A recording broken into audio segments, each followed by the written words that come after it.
Hey there, this is Main Recap. We're kicking off the Wrong Turn series of movies recap.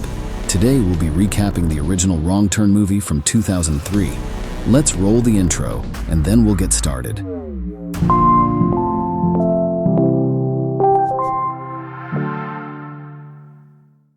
The movie begins with two college students, Hallie and Rich, who are rock climbing in the West Virginia forest.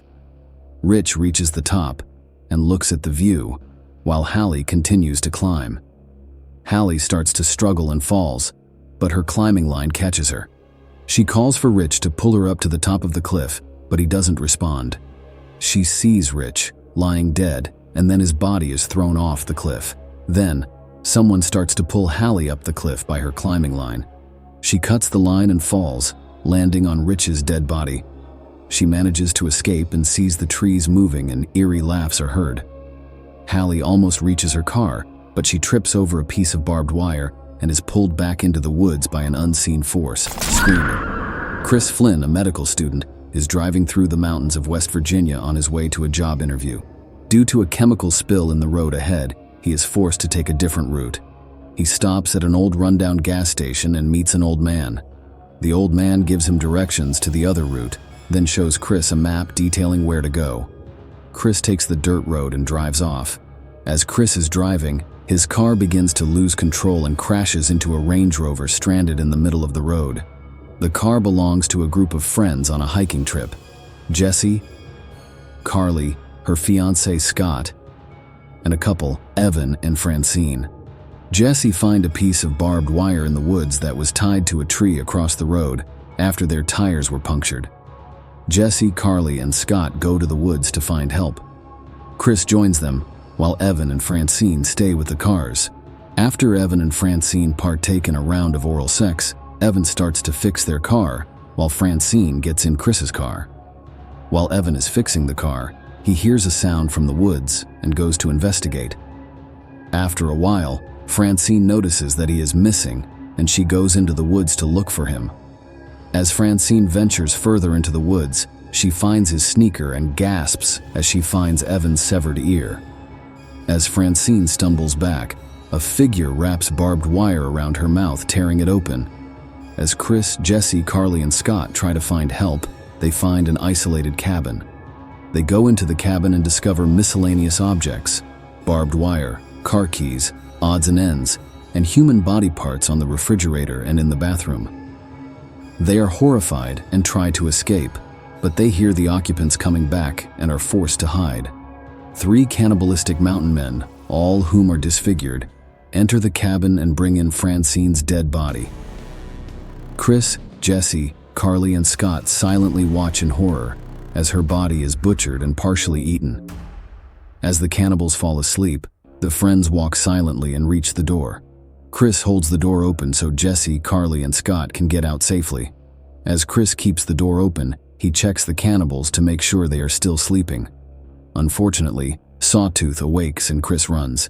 Jesse notices this and she, Carly, and Scott run quickly with him.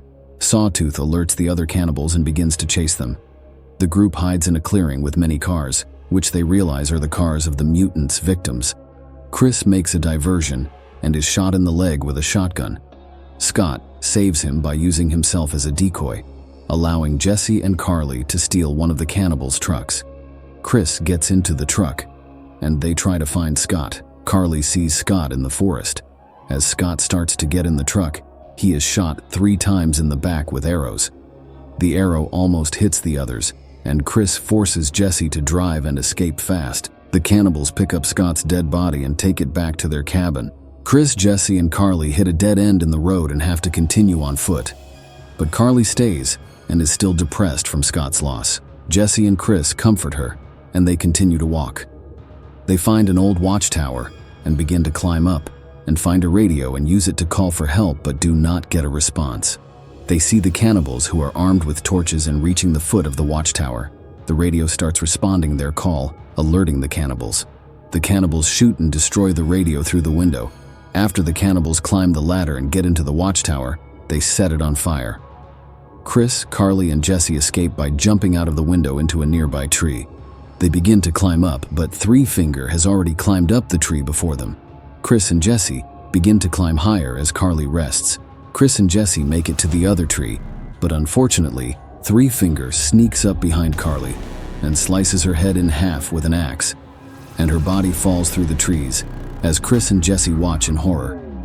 They escape from the cannibals and hide in a cave near a waterfall until the next morning. Jesse wakes up from a nightmare as Chris comforts her. Just as they find a road out of the woods, the mountain men find them and push Chris down the hill and capture Jesse and take her back to their cabin. Chris survives the fall and meets a sheriff, but before he is able to convince the sheriff of what is happening, the sheriff is killed by an arrow in his eye from the woods. Chris jumps into the police truck and tries to drive away, but cannot find the keys. Chris hides and watches as the cannibal loads up the sheriff's body into the truck and drives it back to the cabin. Chris hitches along by hanging onto the underside of their truck. When the cannibals arrive at the cabin, Jesse is tied to a bed and gagged with a dog leash, crying. As she is about to get killed, Chris, driving the police truck, drives through the cabin and into One Eye. Chris unties Jesse, and Jesse shoots Sawtooth in the back with an arrow. She and Chris also fight Three Finger and finish him off by hitting him with an axe. Chris and Jesse notice that the cannibals are still alive, and they quickly go outside. Chris has only one shotgun shell left, which he shoots at the truck, blowing up the cabin with the cannibals still inside. Chris and Jesse, driving the cannibals' truck, stop back at the gas station. Chris, badly injured, gets out of the truck and destroys the map to the cannibals' cabin, so no one will ever go into the woods again. Chris gets back into the truck as Jesse drives for the woods, and the credits roll. The credits are interrupted by a scene showing a deputy sheriff investigating and picking over the remains of the destroyed cabin. Unfortunately, Three Finger, who survived from the explosion, comes up behind the deputy and kills him. The scene fades to black and insane laughter is heard as the credits continue to roll. Thanks for watching, and if you enjoyed this video, don't forget to hit that subscribe button so you never miss out on our latest content. You can also give us a thumbs up if you liked what you saw.